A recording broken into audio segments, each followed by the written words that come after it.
Sometimes I want to touch things or people. This can happen at school, at home, or when I am playing. Keeping my hands to myself means not touching others or their things without permission. Keeping my hands to myself helps everyone feel safe. Sometimes I feel excited, curious, or busy. It is okay to feel this way. I can stop and think before I use my hands.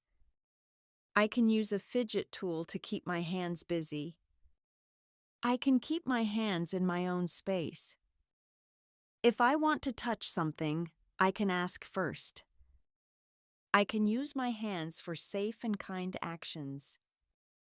I can take a deep breath and stay calm. When I keep my hands to myself, I am being respectful. I am doing a good job learning this. I did a great job keeping my hands to myself.